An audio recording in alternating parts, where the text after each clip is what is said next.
നമസ്തേ, ഉച്ചവാർത്തയിലേക്ക് സ്വാഗതം. ഞാൻ രോഹിണി മഹേഷ്. ആദ്യം നോക്കാം പ്രധാന വാർത്തകൾ. ക്ഷേത്രങ്ങളിൽ ഉടുപ്പ് ധരിച്ച പ്രവേശനം സംബന്ധിച്ചാണ് സ്വാമി സച്ചിദാനന്ദയും പിന്തുണച്ച് മുഖ്യമന്ത്രി.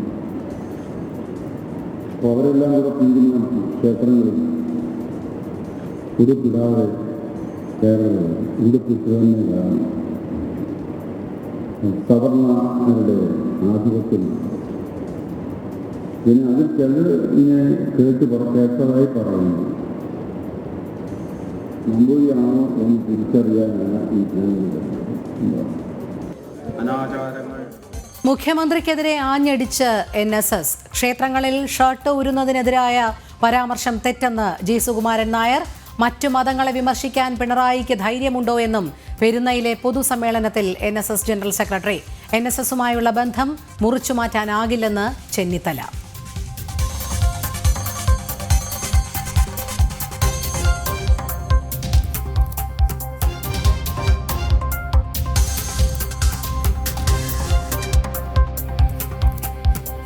ബംഗ്ലാദേശിൽ നീതിയും ന്യായവും അകലെ. ചിന്മയ കൃഷ്ണദാസിന്റെ ജാമ്യാപേക്ഷ തള്ളി ചിറ്റഗം കോടതി. സന്യാസിമാരുടെ അറസ്റ്റിനെതിരെ വ്യാപക പ്രതിഷേധം.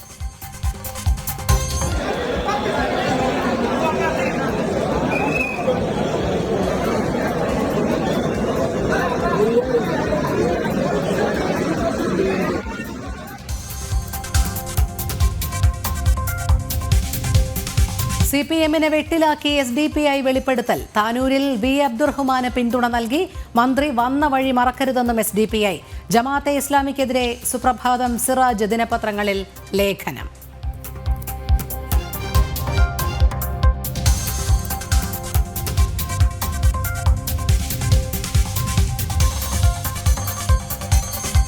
Rajendra Vishwanath Arlekar do swear in the name of God that I will faithfully execute the office of Governor of Kerala and will, to the best of my ability, preserve, protect and defend the Constitution of India.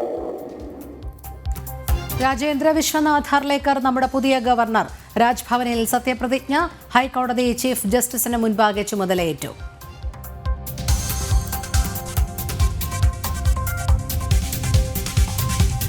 Kaloor സ്റ്റേഡിയത്തിലെ അപകടം വിളിച്ചു വരുത്തിയത്. Uma Thomas സ്റ്റേജിൽ നിന്ന് വീഴുന്ന ദൃശ്യങ്ങൾ ജനം TVക്ക്. വേദിയിൽ സ്ഥലമില്ലെന്ന് വ്യക്തം. അപകടത്തിൽ GCDAക്ക് നോട്ടീസ്. മൃദംഗ വിഷൻ സാമ്പത്തിക സ്രോതസ്സുകളിൽ അന്വേഷണം. MLAയുടെ നില മെച്ചപ്പെട്ടെന്ന് ഡോക്ടർമാർ.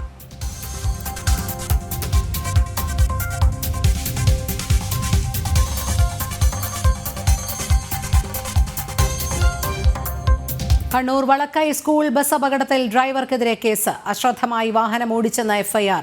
ബസിന് ബ്രേക്ക് നഷ്ടമായെന്ന ഡ്രൈവറുടെ വാദം പൊളിയുന്നു. തകരാറുണ്ടായിരുന്നില്ലെന്ന് ചിന്മയ സ്കൂൾ മാനേജർ ജയകൃഷ്ണൻ. മരിച്ച നേദ്യയുടെ സംസ്കാരം വൈകിട്ട്.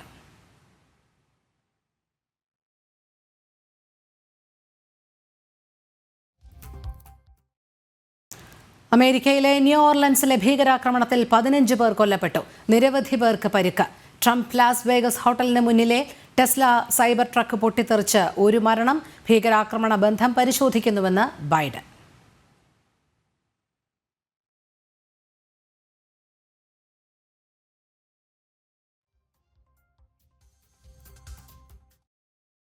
വിശദമായ വാർത്തകളിലേക്ക്. മുഖ്യമന്ത്രിയെ രൂക്ഷമായി വിമർശിച്ച് NSS general secretary G Sukumaran Nair. മറ്റ് സമുദായങ്ങളെ വിമർശിക്കാൻ മുഖ്യമന്ത്രിക്ക് ധൈര്യമുണ്ടോ എന്ന് ചോദ്യം. ഓരോ ക്ഷേത്രത്തിനും ഓരോ വിശ്വാസമുണ്ട്. ആചാരം മാറ്റിമറിക്കാൻ ഇവരൊക്കെ ആരാണ്? വിശ്വാസം അനുസരിച്ച് ക്ഷേത്രങ്ങളിലെത്താൻ ഹിന്ദുക്കൾക്ക് അവകാശമുണ്ട്. ഇത്തരം വ്യാഖ്യാനങ്ങൾ ഹിന്ദുക്കൾക്ക് മാത്രമോ എന്നും സുകുമാരൻ നായർ ചോദിച്ചു. പിണറായി വിജയന്റെ വിവാദ ശിവഗിരി പ്രസംഗത്തിനെതിരെയാണ് സുകുമാരൻ നായരുടെ പ്രസ്താവന. ക്ഷേത്രങ്ങളിൽ ഉടുപ്പ് ധരിച്ച പ്രവേശനം സംബന്ധിച്ചാണ് സ്വാമി സച്ചിദാനന്ദയും പിന്തുണച്ച് മുഖ്യമന്ത്രി. അപ്പോൾ അവരെല്ലാം കൂടെ പിന്തുണ ക്ഷേത്രങ്ങളിൽ ഉടുപ്പിടാതെ കേരളത്തിൽ ഉടുപ്പിട്ട് തന്നെ കാണും. സവർണരുടെ ആധിപത്യം. പിന്നെ അത് ചിലർ ഇങ്ങനെ കേട്ടതായി പറയുന്നു. നമ്പൂതിരിയാണോ എന്ന് തിരിച്ചറിയാനാണ് ഈ ചോദ്യം. ഈ വ്യാഖ്യാനങ്ങളൊക്കെ ഹിന്ദുവിൻ്റെ പുറത്ത് മാത്രമേ ഉള്ളൂ. ഈ കാലാകാലങ്ങളിലായി നിന്നു പോകുന്ന ആചാരക്രമങ്ങളെപ്പറ്റി അത് മാറ്റിമറിക്കണമെന്നാണ് ഇത്. ആരാ ഇത് പറയുന്നത്? ഇത് മനുഷ്യന്റെ വിശ്വാസികളുടെ അവകാശമല്ലേ? മുഖ്യമന്ത്രി ഇതിന് സപ്പോർട്ട് ചെയ്തിട്ടുണ്ട്. അദ്ദേഹം അത് ചെയ്യാൻ പാടില്ലായിരുന്നു. കൂടുതൽ വിവരങ്ങളുമായി മിഥുൻ മുരളി ചേരുന്നു. മിഥുൻ, മന്നം ജയന്തിയോടനുബന്ധിച്ച് പെരുന്നയിൽ നടന്ന ചടങ്ങിലാണ് NSS general secretary G Sukumaran Nair മുഖ്യമന്ത്രിയെ രൂക്ഷമായ ഭാഷയിൽ വിമർശിച്ചത്. എന്തെല്ലാം കാര്യങ്ങളാണ് അദ്ദേഹം പറഞ്ഞത്? രോഹിണി, മേൽവസ്ത്ര വിവാദവുമായി ബന്ധപ്പെട്ടുള്ള കഴിഞ്ഞ ദിവസങ്ങളിലുണ്ടായ ചർച്ചകൾക്ക് കൃത്യമായിട്ടുള്ള നിലപാട് വ്യക്തമാക്കുകയായിരുന്നു NSS general secretary G Sukumaran Nair. Mannam Jayanti ആഘോഷവുമായി ബന്ധപ്പെട്ട് NSS ആസ്ഥാനത്ത് പെരുന്നയിൽ പൊതുസമ്മേളനം പുരോഗമിച്ചുകൊണ്ടിരിക്കുകയാണ്. ഈ പൊതുസമ്മേളനത്തിൽ സ്വാഗത പ്രസംഗം പറയുന്നതിനിടയിലാണ് രൂക്ഷമായിട്ടുള്ള വിമർശനം ഇക്കാര്യത്തിൽ NSS ജനറൽ സെക്രട്ടറി മുഖ്യമന്ത്രി പിണറായി വിജയനെതിരെ ഉന്നയിച്ചത്. ഓരോ വിശ്വാസ പ്രമാണങ്ങൾ അനുസരിച്ച്, ആചാര അനുഷ്ഠാനങ്ങൾ അനുസരിച്ച് പ്രവർത്തിക്കുന്നതിന് ആ ഹൈന്ദവ വിശ്വാസികൾക്ക് ഉള്ള ആ ഒരു കാര്യത്തെ തിരുത്താൻ മുഖ്യമന്ത്രിക്ക് എന്ത് അധികാരമാണുള്ളത്? മറ്റ് മതവിശ്വാസികളുടെ വിശ്വാസങ്ങളുമായി, ആചാരങ്ങളുമായി ബന്ധപ്പെട്ട കാര്യങ്ങളിൽ വിമർശനം നടത്താൻ മുഖ്യമന്ത്രിയും അതോടൊപ്പം ഈ ഒരു വിമർശനം ആദ്യം ഉയർന്ന് ശിവഗിരി മഠത്തിന്റെ വേദിയിൽ ശിവഗിരിക്കും ധൈര്യമുണ്ടാകുമോ എന്നുള്ള ചോദ്യം ഉന്നയിച്ചുകൊണ്ടാണ് അദ്ദേഹം വിമർശനം ഉന്നയിച്ചത്. ഇക്കാര്യത്തിൽ ഓരോ ക്ഷേത്രത്തിലും കാലകാലങ്ങളായിട്ട് ആചാര അനുഷ്ഠാനങ്ങളുടെ ഭാഗമായി ഓരോ വിശ്വാസങ്ങൾ നിലനിന്ന് പോരുന്നുണ്ട്, ആചാര അനുഷ്ഠാനങ്ങൾ നിലനിന്ന് പോകുന്നുണ്ട്. ചില ക്ഷേത്രങ്ങളിൽ ഷട്ട് ധരിച്ചു കയറാം, ചില ക്ഷേത്രങ്ങളിൽ പുരുഷന്മാർക്ക് ഷട്ട് ഊരിയതിനു ശേഷം മാത്രമായിരിക്കും പ്രവേശനം സാധ്യമാകുക, ദർശനം സാധ്യമാകുക. അത് ആ ക്ഷേത്രങ്ങളിലെ അതാത് ക്ഷേത്രങ്ങളിലെ വിശ്വാസവുമായി ബന്ധപ്പെട്ടുള്ളതാണ്. ഇതിനെ ചോദ്യം ചെയ്യേണ്ടതില്ല. ഇതൊരു നവോത്ഥാനത്തിൻ്റെയോ അല്ലെങ്കിൽ ഇതൊരു പരിവർത്തനത്തിൻ്റെയോ കാര്യത്തിൽ ഉൾപ്പെടുന്നതല്ല. ഇത് വിശ്വാസവുമായി ബന്ധപ്പെട്ടത് മാത്രമാണ്, ആചാര അനുഷ്ഠാനങ്ങളുമായി ബന്ധപ്പെട്ട കാര്യം മാത്രമാണ്. ചാതുർവർണ്ണ വ്യവസ്ഥയുമായി ബന്ധപ്പെടുത്തേണ്ട കാര്യം ഇതിനില്ല. വിവിധ മറ്റ് മത വിഭാഗങ്ങളിലെ ഇതര മതസ്ഥർക്ക് ഇത്തരത്തിലുള്ള വിവിധ ആചാരാനുഷ്ഠാനങ്ങളുണ്ട്. ഈ ആചാരാനുഷ്ഠാനങ്ങളെ ചോദ്യം ചെയ്യാൻ ഇവർ തയ്യാറാകുമോ? മുഖ്യമന്ത്രിയോ അടക്കമുള്ള ആളുകൾ തയ്യാറാകുമോ എന്നുള്ള ചോദ്യമാണ് അദ്ദേഹം ഉന്നയിക്കുന്നത്. ഒപ്പം തന്നെ ഇങ്ങനെ പിന്തുടർന്ന് പോരുന്ന ഷട്ട് ധരിച്ചു കയറാവുന്ന ക്ഷേത്രങ്ങളിൽ നവോത്ഥാന മൂല്യങ്ങൾ എന്ന് പറഞ്ഞ് അത്തരത്തിൽ പരിവർത്തനം വേണം എന്ന് ആവശ്യപ്പെടുന്ന കാര്യങ്ങൾ നേരത്തെ തന്നെ നിലവിൽ ഉള്ളതാണ്. മന്നത്ത് പത്മനാഭൻ നേരത്തെ തന്നെ ചങ്ങനാശ്ശേരിയിലെ ക്ഷേത്രത്തിലടക്കം ഇത്തരത്തിലുള്ള ഷട്ട് ധരിച്ച് പുരുഷന്മാർക്ക് കയറാവുന്ന ആചാര അനുഷ്ഠാനങ്ങൾ നിലനിന്ന് പോരുന്ന ക്ഷേത്രം മന്നത്ത് പത്മനാഭൻ നേരത്തെ ചങ്ങനാശ്ശേരിയിൽ തന്നെ സ്ഥാപിച്ചിട്ടുള്ള ദേവീക്ഷേത്രത്തിൽ അത്തരത്തിലുള്ള ആചാരവിശ്വാസങ്ങൾ തുടർന്ന് പോരുന്നത്. പുരുഷന്മാർക്ക് ഷട്ട് ധരിച്ചു കയറാവുന്ന ക്ഷേത്രത്തിന്റെ ഉദാഹരണമാണ് ശബരിമല. അങ്ങനെയുള്ള ക്ഷേത്രങ്ങളിൽ അത്തരത്തിലുള്ള ആചാര വിശ്വാസ പാരമ്പര്യങ്ങൾ, ആചാര അനുഷ്ഠാനങ്ങൾ നിലനിന്ന് പോരുന്നു. ചില ക്ഷേത്രങ്ങളിൽ ഇത് പുരുഷന്മാർക്ക് മേൽവസ്ത്രം ധരിച്ച് കയറാൻ സാധ്യമല്ലാത്ത ആചാര അനുഷ്ഠാനങ്ങൾ നിലനിൽക്കുന്ന ക്ഷേത്രങ്ങളാണ്. അവിടെ അങ്ങനെയുള്ള വിശ്വാസങ്ങൾ, വിശ്വാസ പ്രമാണങ്ങൾ പിന്തുടരുന്നതിനുള്ള അധികാരം ആ വിശ്വാസികൾക്കുണ്ട്, ഭക്തർക്കുണ്ട്. ഒരു വിഭാഗത്തോട് മാത്രം, ഹൈന്ദവ വിഭാഗത്തോട് മാത്രം എന്തിനാണ്, അവരുടെ വിശ്വാസങ്ങളിൽ എന്തിനാണ് ഇത്തരത്തിലുള്ള വ്യാഖ്യാനങ്ങൾ നടത്തുന്നത്, എന്തിനാണ് ഇത്തരത്തിലുള്ള ചോദ്യം ചെയ്യലുകൾ നടത്തുന്നത് എന്നുള്ള വിമർശനം ഉന്നയിച്ചതുകൊണ്ടാണ് അദ്ദേഹം രൂക്ഷമായ ഭാഷയിൽ മുഖ്യമന്ത്രി പിണറായി വിജയനെ വിമർശിച്ചത്. ഇത്തരത്തിലുള്ള പരാമർശങ്ങൾ, ഇത്തരത്തിലുള്ള കാര്യങ്ങൾ ഉണ്ടാകുമ്പോൾ ആ കാര്യത്തിൽ ഈ പിന്തുണ അറിയിക്കേണ്ട, അത് മുഖ്യമന്ത്രി പിന്തുണ അറിയിച്ചത് തെറ്റാണ്. സർക്കാർ ഇടപെടേണ്ട വിഷയങ്ങളല്ല ഇത് തീർത്തും വിശ്വാസപരമായിട്ടുള്ള, ആചാരപരമായിട്ടുള്ള ഒരു കാര്യം മാത്രമാണ്.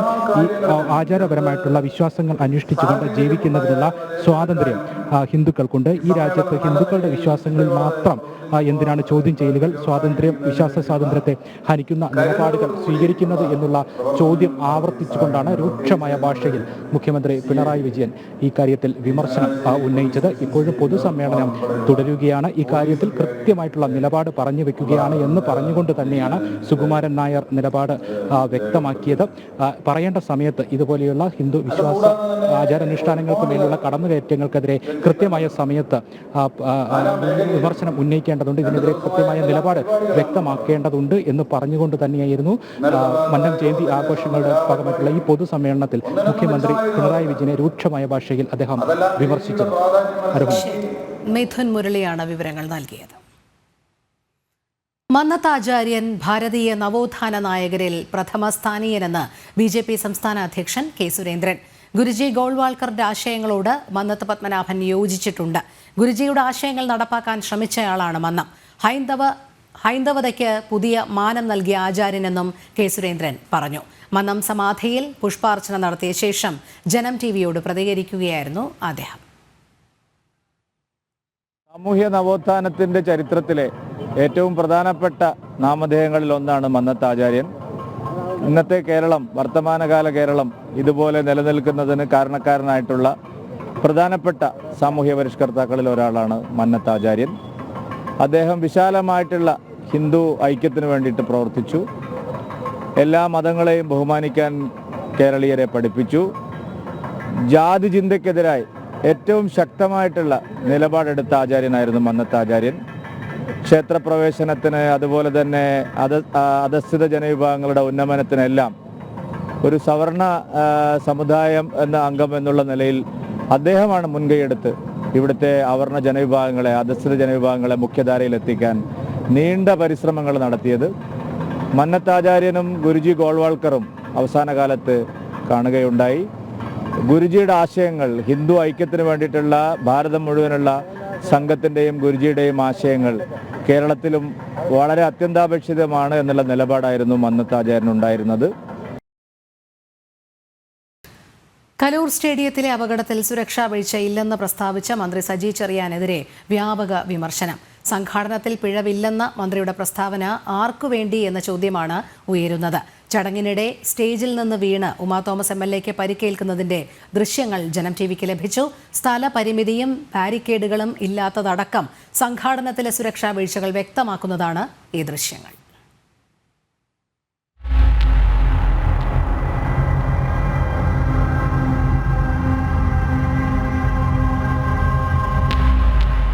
ഉറപ്പുള്ള ബാരിക്കേഡ് സ്റ്റേജിൽ ഇല്ലാതിരുന്നതാണ് അപകടത്തിന് ഇടയാക്കിയതെന്നാണ് ഈ ദൃശ്യങ്ങൾ വ്യക്തമാക്കുന്നത്. മന്ത്രി സജി ചെറിയാൻ ഉൾപ്പെടെ സ്റ്റേജിലുള്ളപ്പോൾ ഇവരുടെയെല്ലാം കൺമുന്നിലായിരുന്നു അപകടം. എന്നാൽ സുരക്ഷാ വീഴ്ചയില്ലെന്നാണ് അപകടത്തിന്റെ തൊട്ടടുത്ത ദിവസം ഡിസംബർ 30 മന്ത്രി സജി ചെറിയാൻ പറഞ്ഞത്. സംഘാടനത്തിലെ പിഴവല്ല, ഈ ബാരിക്കേഡ് സുരക്ഷിതമായ ഒരു സംവിധാനം ഒരുക്കേണ്ട കാര്യത്തിൽ വീഴ്ച വന്നു. കാരണം ഈ VIP വന്നിരിക്കുന്ന ഒരു സ്ഥലത്ത് നല്ലതുപോലെ സെക്യൂരിറ്റി മെഷേഴ്സ് ക്ലിയർ ആക്കണമായിരുന്നു. അത് ഉണ്ടായിരുന്നെങ്കിൽ ഇത് സംഭവിക്കില്ല. അതാണ് ഞാൻ പറഞ്ഞത്. ഒരാൾക്ക് നടന്നു പോകാനുള്ള വീതി പോലും ഇല്ലാതെയായിരുന്നു കസേരകൾ ക്രമീകരിച്ചിരുന്നത്. അപകടത്തിന് ശേഷം മാത്രമാണ് മുൻനിരയിലെ കസേരകൾ മാറ്റിയിട്ടത്. 14 അടി ഉയരത്തിൽ നിർമ്മിച്ച സ്റ്റേജിന്റെ ഏറ്റവും മുൻനിരയിൽ ഇരുമ്പ് പൈപ്പുകൾക്കിടയിൽ സിമന്റ് കട്ടകൾ വെച്ചായിരുന്നു ഉയരം ക്രമീകരിച്ചത്. റിബൺ കെട്ടിയാണ് സ്റ്റേജിൽ ബാരിക്കേഡുകൾ സ്ഥാപിച്ചിരുന്നതും. സുരക്ഷാ വീഴ്ചയുണ്ടായി എന്ന് തന്നെയാണ് ദൃശ്യങ്ങളും വ്യക്തമാക്കുന്നത്. ജനം, കൊച്ചി. ഉമാ തോമസ് MLAയുടെ നില മെച്ചപ്പെട്ടതായി ഡോക്ടർമാർ. ശ്വാസകോശത്തിൽ വെള്ളക്കെട്ടുണ്ടെങ്കിലും 70% സ്വയം ശ്വാസം എടുക്കുന്നുണ്ട്. വെന്റിലേറ്ററിൽ നിന്ന് മാറ്റാൻ ഇനിയും സമയമെടുക്കും. ചികിത്സ തുടരാനാണ് ഡോക്ടർമാരുടെ നിർദ്ദേശം.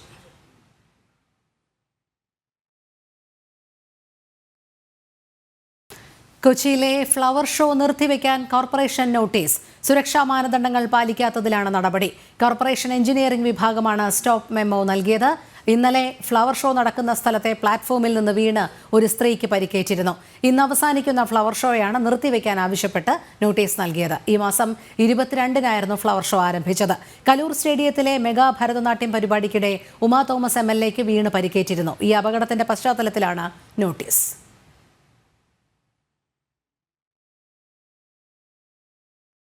കണ്ണൂർ വളക്കയിലെ സ്കൂൾ ബസ് അപകടത്തിൽ ഡ്രൈവർക്കെതിരെ കേസ്. മനഃപൂർവ്വമല്ലാത്ത നരഹത്യയ്ക്കാണ് ശ്രീകണ്ഠാപുരം പോലീസ് കേസെടുത്തിരിക്കുന്നത്. അശ്രദ്ധയോടെയും ജാഗ്രതയില്ലാതെയും വണ്ടി ഓടിച്ചെന്നാണ് FIR-ൽ പറയുന്നത്. അതേസമയം ഡ്രൈവറുടെ ലൈസൻസ് സസ്പെൻഡ് ചെയ്യും. ഇതിനായി മോട്ടോർ വാഹന വകുപ്പ് നടപടി തുടങ്ങി. അപകടത്തിൽപ്പെട്ട സ്കൂൾ ബസ്സിന് യന്ത്ര തകരാറില്ലെന്നാണ് MVDയുടെ പ്രാഥമിക റിപ്പോർട്ട്. ബ്രേക്കിനും എഞ്ചിനും തകരാറുണ്ടായിരുന്നില്ലെന്ന് മോട്ടോർ വാഹന വകുപ്പിന്റെ പ്രാഥമിക കണ്ടെത്തൽ. അശാസ്ത്രീയമായി നിർമ്മിച്ച റോഡും ഡ്രൈവറുടെ അശ്രദ്ധയുമാണ് അപകട കാരണമെന്നാണ് പ്രാഥമിക നിഗമനം. ഡ്രൈവർ ഫോൺ ഉപയോഗിച്ചതിനാൽ ശ്രദ്ധ പാളിയതാകാൻ സാധ്യതയുണ്ടെന്നും പറയപ്പെടുന്നു. സംഭവത്തിൽ ഡ്രൈവർക്കെതിരെ മനഃപൂർവ്വമല്ലാത്ത നരഹത്യ കേസ് ചുമത്തിയിട്ടുണ്ട്. ഇയാളുടെ ലൈസൻസ് സസ്പെൻഡ് ചെയ്യാൻ ആവശ്യമായ നടപടികളും മോട്ടോർ വാഹന വകുപ്പ് സ്വീകരിക്കും. അതേസമയം ബസ്സിന് തകരാറുണ്ടായിരുന്നില്ലെന്ന് ചിന്മയ സ്കൂൾ മാനേജർ ജയകൃഷ്ണൻ പറഞ്ഞു. ബ്രേക്കിന് തകരാറുണ്ടെന്ന് ഡ്രൈവർ അറിയിച്ചിരുന്നില്ല. ഉണ്ടെന്ന് ഡ്രൈവർ അറിയിച്ചിരുന്നുവെങ്കിൽ പരിഹരിച്ചേനെ എന്നും അദ്ദേഹം ജനം ടിവിയോട് പറഞ്ഞു. ജനം, കണ്ണൂർ.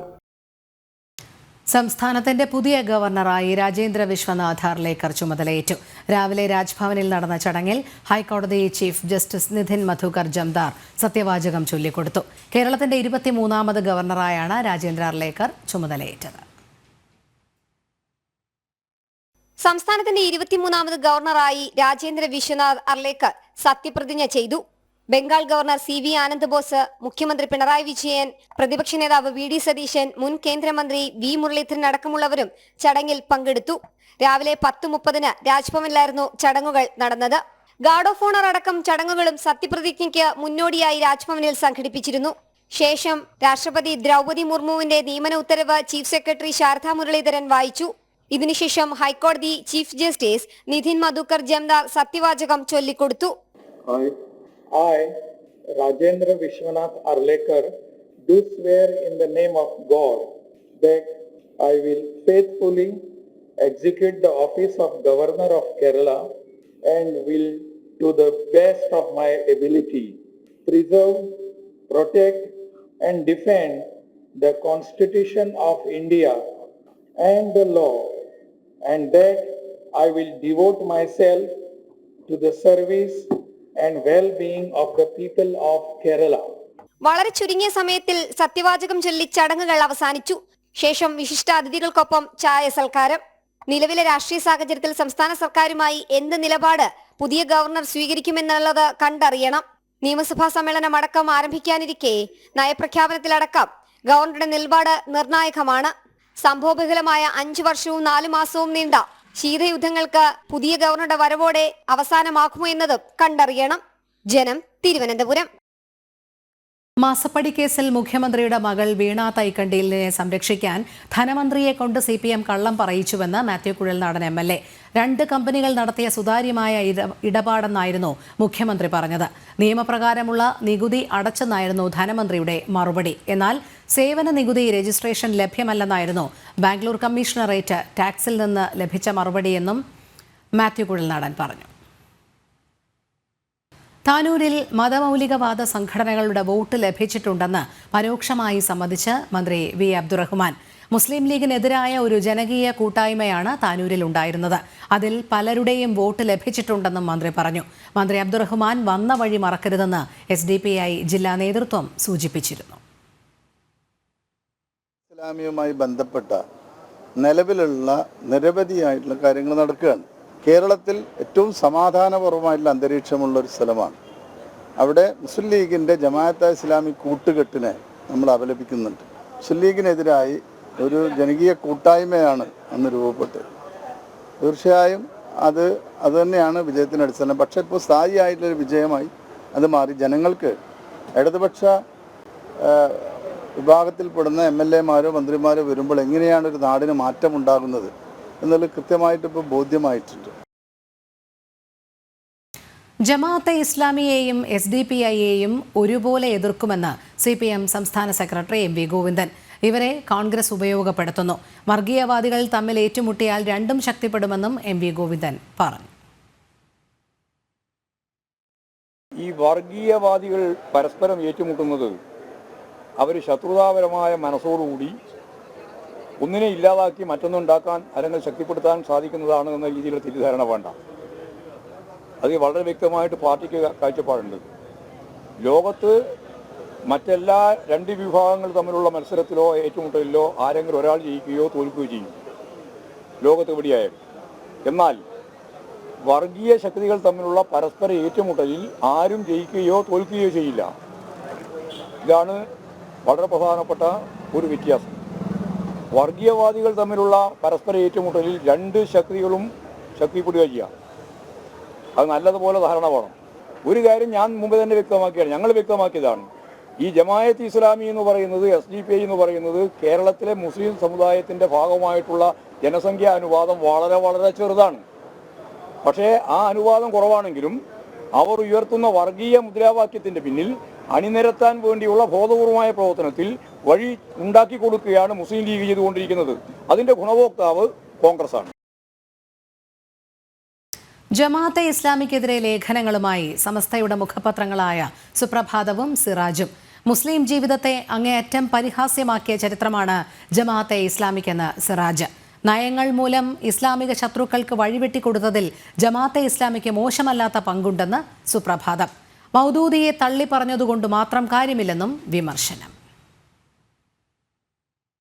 ആധുനിക മതേതര ദേശീയ ജനാധിപത്യം ഇസ്ലാമിനും ഈമാനിനും ഘടകവിരുദ്ധമാണെന്ന് പറഞ്ഞ ജമാഅത്തെ ഇസ്ലാമി ഏത് നിലപാടിന്റെ പുറത്താണ് ഇപ്പോൾ മത്സര രംഗത്തുള്ളതെന്നാണ് മുസ്തഫ മുണ്ടൂപ്പാറ എഴുതിയ കറുത്ത പാടും വായിക്കാൻ കഴിയാതെ ജമാഅത്തെ ഇസ്ലാമി എന്ന ലേഖനത്തിൽ കൂടി സുപ്രഭാതം ചോദിക്കുന്നത്. മൗദൂദിയെ തള്ളിപ്പറഞ്ഞ ജമാഅത്തെ ഇസ്ലാമി അമീറിന്റെ നിലപാട് ഗതികേടാണ്. രാജ്യത്തിന്റെ സാഹചര്യവും പരിസരവും മനസ്സിലാക്കാതെ രാഷ്ട്രീയ താൽപര്യത്തിനായി ഇസ്ലാമിനെ പ്രതിഷ്ഠിക്കാനുള്ള ശ്രമമാണ് മൗദൂദി നടത്തിയത്. ഇന്ത്യയുടെ മതേതരത്വത്തെയും ജനാധിപത്യത്തെയും ചോദ്യം ചെയ്യാനും അതിനെതിരെ സമുദായത്തെ തിരിച്ചുവിട്ട് പ്രകോപനം സൃഷ്ടിക്കുകയുമാണ് മൗദൂദി ചെയ്തത്. മൗദൂദിയെ ഉപേക്ഷിക്കാനുള്ള കാരണം ജമാഅത്തെ ഇസ്ലാമിയുടെ ആശയങ്ങളിലെ വൈരുദ്ധ്യങ്ങളും നിരർത്ഥകതയുമാണെന്നും എഡിറ്റോറിയൽ പേജിലെ ലേഖനം വിമർശിക്കുന്നു. മൗദൂദി ഇല്ലാത്ത ജമാഅത്ത് എന്ന തലക്കെട്ടോടെയാണ് സിറാജിലെ ലേഖനം. ജനാധിപത്യത്തിൽ വിശ്വസിക്കുന്നതും അതിന്റെ ഭാഗമായുള്ള ജോലികൾ സ്വീകരിക്കുന്നതും നിഷിദ്ധമാണെന്നാണ് ജമാഅത്തെ ഇസ്ലാമി പറഞ്ഞിരുന്നത്. ഒരിക്കൽ നിഷിദ്ധവും ശിർക്കുമായി കണ്ട കാര്യം പിൽക്കാലത്ത് അനുവദനീയവും ഇസ്ലാമികവുമായി മാറുന്നതിന്റെ മാനദണ്ഡം എന്താണെന്ന് ലേഖനത്തിൽ മുഹമ്മദ് അലി കിനാലൂർ ചോദിക്കുന്നു. മൗദൂദിയെ തള്ളുന്നു എന്ന് പറയുന്നവർക്ക് എത്ര കണ്ടത് സാധിക്കും? മൗദൂദിയുടെ പുസ്തകങ്ങൾ വിപണിയിൽ നിന്ന് പിൻവലിച്ചാൽ IPHന്റെ ഔട്ട്ലെറ്റുകൾ പൂട്ടേണ്ടി വരില്ലേ? മുസ്ലിം ജീവിതത്തെ അങ്ങേയറ്റം പരിഹാസമാക്കിയ 83 വർഷങ്ങളാണ് ജമാഅത്തിന്റെ ഇതപ്പര്യന്ത ചരിത്രം. മൗദൂദിയെ തള്ളുന്നവർ സംഘടനയുടെ പേരുപേക്ഷിക്കുകയാണ് ആദ്യം ചെയ്യേണ്ടതെന്നും വിമർശനമുണ്ട്. ജനം, കോഴിക്കോട്. മുംബൈ ഭീകരാക്രമണത്തിന്റെ സൂത്രധാരൻ തഹാവൂർ റാണയെ ഭാരതത്തിന് കൈമാറും. നരേന്ദ്രമോദി സർക്കാരിന്റെ നയതന്ത്ര ശ്രമങ്ങളാണ് ഫലം കാണുന്നത്. പാക് പൗരനായ ഇയാൾ നിലവിൽ അമേരിക്കയിൽ ജയിലിലാണ്. മുംബൈ ഭീകരാക്രമണത്തിന്റെ സൂത്രധാരൻ തഹാവൂർ റാണയെ ഭാരതത്തിലേക്ക് അയക്കാൻ US കോടതിയാണ് ഉത്തരവിട്ടത്. കുറ്റവാളികളെ പരസ്പരം കൈമാറാനുള്ള കരാർ അടിസ്ഥാനത്തിലാണ് ഈ നീക്കം. റാണയെ വിട്ടുനൽകുന്നതിനായി നയതന്ത്ര തലത്തിൽ വലിയ ശ്രമങ്ങൾ കേന്ദ്ര സർക്കാർ നടത്തി. 2009 US പോലീസ് അറസ്റ്റ് ചെയ്ത റാണയെ 2011 ഷിക്കാഗോ കോടതി ശിക്ഷിച്ചിരുന്നു. വിവിധ കോടതികളിൽ ഇയാൾ സമർപ്പിച്ച ഹർജികൾ തള്ളിയത് ഭാരതത്തിന് ഗുണമായി. കൊടും ഭീകരനായ തഹാവൂർ ഹുസൈൻ റാണയുടെ ജനനം പാകിസ്ഥാനിലെ സഹിവാളിലാണ്. പാക് പട്ടാളത്തിൽ ഡോക്ടറായി ജോലി ചെയ്ത ഇയാൾ പിന്നീട് കാനഡയിലേക്ക് കുടിയേറി. അവിടെ നിന്നാണ് ഭീകരവാദ പ്രവർത്തനങ്ങൾ ആസൂത്രണം ചെയ്ത് നടപ്പാക്കിയത്. ഇയാളെ കാനഡയിലേക്ക് എത്തിച്ച് സംരക്ഷിക്കാൻ ജസ്റ്റിൻ ട്രൂഡോ സർക്കാർ ശ്രമം നടത്തിയിരുന്നു. എന്നാൽ കാനഡയുടെ ഇത്തരം നീക്കങ്ങളെ തടഞ്ഞ ഭാരതം റാണയെ കൈമാറാൻ US-മായി ധാരണയിലെത്തുകയായിരുന്നു. ജനം, ഡൽഹി. ഫസൽ ഭീമാ യോജന സമ്പൂർണ്ണ ഡിജിറ്റൽ വൽക്കരണ പദ്ധതിക്ക് ക്യാബിനറ്റ് അംഗീകാരം. 800 കോടി രൂപയുടെ പദ്ധതിക്കാണ് അനുമതി. കാർഷിക ഇൻഷുറൻസിന്റെ വ്യാപ്തി വൻതോതിൽ വർദ്ധിച്ചതിനെ തുടർന്നാണ് നടപടി. വ്യത്യസ്ത കാരണങ്ങളാൽ കൃഷി നശിച്ചുപോകുന്ന സാഹചര്യത്തിൽ കർഷകർക്ക് താങ്ങാകാൻ ഉദ്ദേശിച്ചാണ് ഫസൽ ഭീമാ യോജന നടപ്പിലാക്കിയത്. പദ്ധതി ഗുണഭോക്താക്കളുടെ എണ്ണവും അടുത്ത കാലങ്ങളിൽ വർദ്ധിച്ചു. ഈ സാഹചര്യത്തിലാണ് ഫസൽ ഭീമ ഇൻഷുറൻസ് ക്ലെയിമുകൾ വേഗത്തിൽ ലഭിക്കുന്നതിന് 800 കോടിയുടെ ഇന്നോവേഷൻ ആൻഡ് ടെക്നോളജി ഫണ്ട് നടപ്പിലാക്കുന്നത്. ജനുവരി 1 ചേർന്ന കേന്ദ്ര ക്യാബിനറ്റ് പദ്ധതിക്ക് അനുമതി നൽകി. साथ ही साथ एक 800 करोड़ रुपीस का फंड क्रिएट किया गया है, जो कि fund for innovation and technology basically किसानों के संबंधित मामलों में टेक्नोलॉजी का उपयोग करके और स्पेशली इंश्योरेंस में, बीमा में फास्टर असेसमेंट हो. क्रॉप डैमेज अगर हुआ है, एडवर्स वेदर के कारण कोई प्रॉब्लम आई है तो उसका असेसमेंट फास्ट हो, क्लेम सेटलमेंट फास्ट हो और टेक्नोलॉजिकल ट्रूथ से डिस्प्यूट्स में कमी आए. टेक्नोलॉजिकल मेजरमेंट से डिस्प्यूट्स में कमी आए, इसको ध्यान में रखते हुए एक fund for innovation and technology create किया गया है. कवरेज बहुत ज्यादा बढ़ा है इन 10 सालों में और कवरेज को और अधिक बढ़ाने के लिए കംപ്ലീറ്റ് ഡിജിറ്റലൈസേഷൻ. 2025 ആദ്യ ക്യാബിനറ്റ് യോഗം സമർപ്പിച്ചത് കർഷകർക്ക് വേണ്ടിയാണെന്നും കേന്ദ്രമന്ത്രി അശ്വിനി വൈഷ്ണവ് പറഞ്ഞു. സംസ്ഥാനങ്ങളുടെ കൂടെ പിന്തുണയോടെയായിരിക്കും പദ്ധതി നടപ്പിലാക്കുക. വടക്ക് കിഴക്കൻ മേഖലയിൽ പദ്ധതിയുടെ ചെലവിന്റെ 90% കേന്ദ്രവും 10% സംസ്ഥാനങ്ങളും വഹിക്കണം. മറ്റ് സംസ്ഥാനങ്ങളിൽ 50% വീതമായിരിക്കും അനുപാതം. ഇൻഷുറൻസ് പ്രീമിയം 1.5% മുതൽ 5% വരെ തുടരും. 88% ഗുണഭോക്താക്കളും ചെറുകിട കർഷകരും, 57% ഫസൽ ഭീമാ യോജന ഗുണഭോക്താക്കളും പട്ടികജാതി പട്ടികവർഗ വിഭാഗത്തിൽപ്പെട്ടവരുമാണ്. നാഷണൽ ഡെസ്ക്, ജനം. അമേരിക്കയിലെ ന്യൂ ഓർലൻസിലെ ഭീകരാക്രമണത്തിൽ 15 പേർ കൊല്ലപ്പെട്ടു. ആൾക്കൂട്ടത്തിനിടയിലേക്ക് പിക്കപ്പ് വാൻ ഇടിച്ചുകയറ്റിയാണ് ആക്രമണം. ടെക്സസ് സ്വദേശി ഷംസുദ്ദീൻ ജബ്ബാറാണ് അക്രമി. നിരവധി പേർക്ക് പരിക്കേറ്റു. അക്രമം നടത്തിയത് ഇയാൾ തനിച്ചല്ലെന്ന് FBI. അക്രമിയുടെ കാറിൽ നിന്നും IS പതാക കണ്ടെത്തി. ലാസ് വേഗസിൽ ട്രംപ് ഹോട്ടലിന് മുന്നിൽ ടെസ്ല സൈബർ ട്രക്ക് പൊട്ടിത്തെറിച്ച് ഒരാൾ മരിച്ചു. വാഹനത്തിൽ സ്ഫോടക വസ്തുക്കളുടെ സാന്നിധ്യം കണ്ടെത്തിയെന്ന് ടെസ്ല ഉടമ ഇലോൺ മസ്ക് അറിയിച്ചു. സംഭവത്തിന് ന്യൂ ഓർലിയൻസ് ആക്രമണവുമായി ബന്ധമുണ്ടോ എന്ന് പരിശോധിക്കുന്നതായി അമേരിക്കൻ പ്രസിഡന്റ് ജോ ബൈഡൻ പറഞ്ഞു.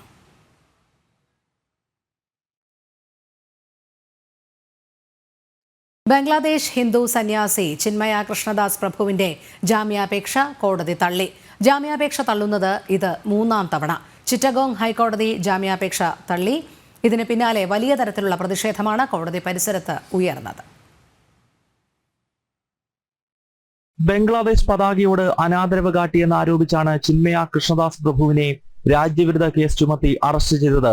ഇന്ന് കേസ് പരിഗണിച്ച ചിറ്റഗോങ് ഹൈക്കോടതി ജാമ്യാപേക്ഷ വീണ്ടും തള്ളി. 39 ദിവസമായി ജയിലിൽ തുടരുന്ന കൃഷ്ണദാസ് പ്രഭുവിന്റെ മോചനം വൈകും എന്ന സന്ദേശമാണ് ഇന്നത്തെ കോടതി വിധി നൽകുന്നത്.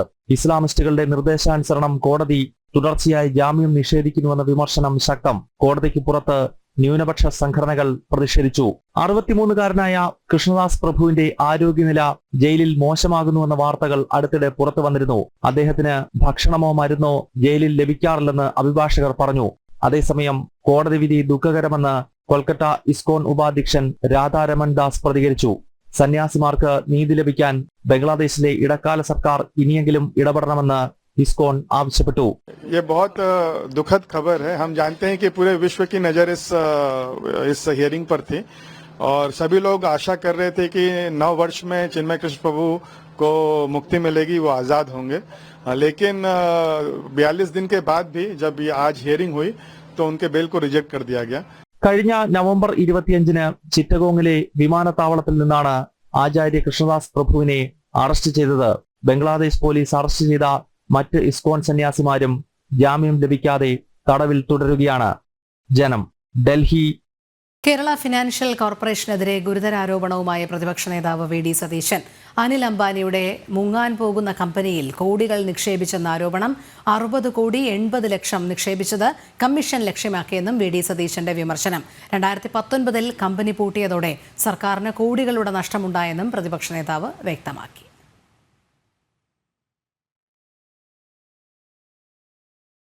ലൈഫ് ഭവന പദ്ധതിയുടെ ഗഡു നൽകുന്നില്ലെന്ന് ആരോപണം. ഭിന്നശേഷിക്കാരനായ സോമനാണ് പണം ലഭിക്കാത്തതിൽ അരുവിക്കര പഞ്ചായത്ത് പടിക്കൽ കിടന്ന് പ്രതിഷേധിച്ചത്. 2ാം ഘട്ട തുക നൽകാൻ കാലതാമസം വരുത്തുന്നു എന്നാരോപിച്ചായിരുന്നു പ്രതിഷേധം.